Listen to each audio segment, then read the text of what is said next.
Auzubillahi minash-shaytanir-rajim. Bismillahir-rahmanir-rahim. Assalamu alaikum warahmatullahi wabarakatuh. Dear students, today the topic which we are going to discuss, that is chemical formula. It is for class 9th science.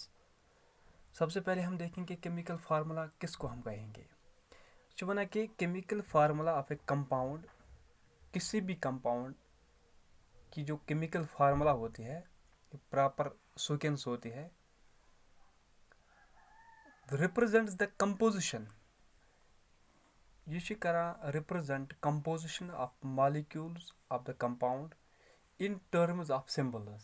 कह ते for example कह ते for example will take H2O water. यह symbolically हावा कुछ element यथ कंपाउंडस मज, अगर जो एलिमेंट आसान कुछ एलिमेंट कत प्रपोर्शन मज यथ कंपाउंडस मज, यथ कंपाउंडस मज कम एलिमेंट कत प्रपोर्शन मज टेक पार्ट निमुत. बेन वर्डन मज वन chemical formula compound it tells us the kind of atoms as well. अख दिवान इंफॉर्मेशन काइंड ऑफ एटम्स, कम किस्मिक एटम्स एज वेल. या बेश दिवान काइंड, बेश दिवान नंबर ऑफ एटम्स. कत्या एटम्स रले आए of a compound. The elements present are represented by their symbols. कत एलिमेंट रलियामुत कंपाउंडस मज, कंपाउंडस मज रोल कोर अदा, तमिक सिंबल रिप्रेजेंट कर. बी नंबर फॉर एग्जांपल अगर hydrogen H2 number of atoms denote कर lower side of the letter denote कर हाइड्रोजन H लोअर साइड, मगर कुस राइट साइड, लोअर साइड मगर राइट साइड कर note. For example subscript 1 2 3 4 5 so on. यम subscript compound. यह for example अगर 2 is made of 2 hydrogen atoms, 1 oxygen atom. अगर water निमोन, water is the formula water H2O. यह denote कर H2O सत. In the formula H2O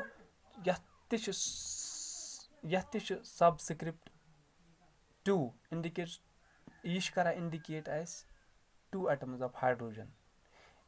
formula हेको वन वाटरस मज oxygen is singly O, subscript without अत 1 लगावान. यह पता कि 1 oxygen atom. Please note 1 atom of oxygen written as O and not as O1. यह हेको O1 लिखित यम जाए कहें. यह सिर्फ 1 ऑक्सीजन एटम लगान सोद O. बेक पॉइंट नोट कर ये कि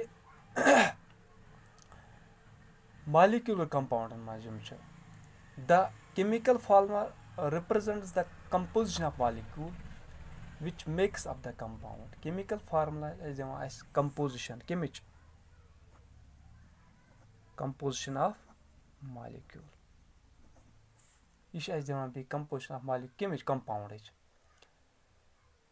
तो but in the case of ionic compound, the chemical formula represents simplest ratio. Ionic compounds मज chemical formula दिवान simplest ratios मज हावान.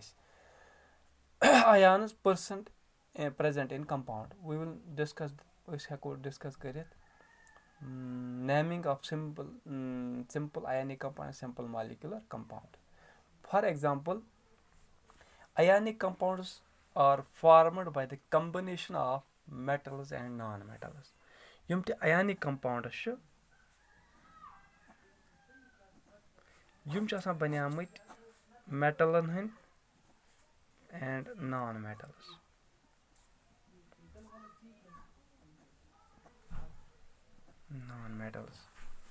Ionic compounds बनियामुत metals and non-metals. तो metal यह always left side.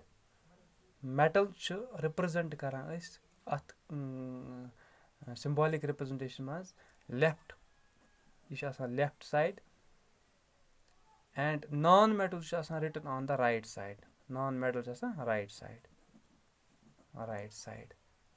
In the naming of ionic compound, the metal element is named as such that name of non-metal is changed to have ending IDE.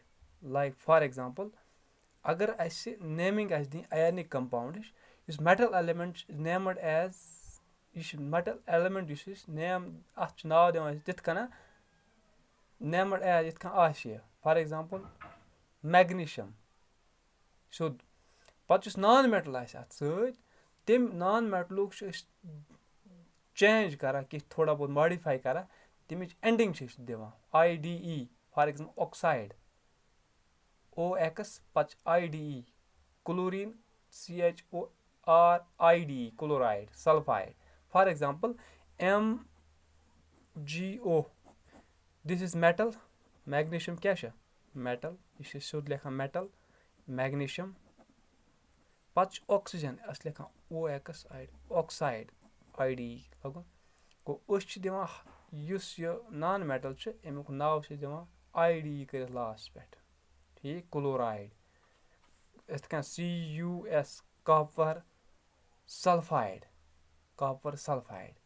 یہِ چھِ اَسہِ note کَرُن in all above formula the ionic compounds the metal element magnesium sodium copper are written on left hand side یہِ چھُ اَسہِ تھاوُن یاد کہِ metal element چھُ آسان left side یَتھ ڈِنوٹ کٔرِتھ non metal یُس چھُ آسان oxygen chlorine sulfur are written on the right hand side compound made of only two elements is called اگر دۄنٕے ایلیمنٹن ہُنٛد آسہِ بَنیومُت compound تَتھ چھِ وَنان أسۍ binary compound کیاہ چھِ وَنان binary compound MgO NaCl CuS are binary compounds یِم کیاہ چھِ binary because they are made up of only two elements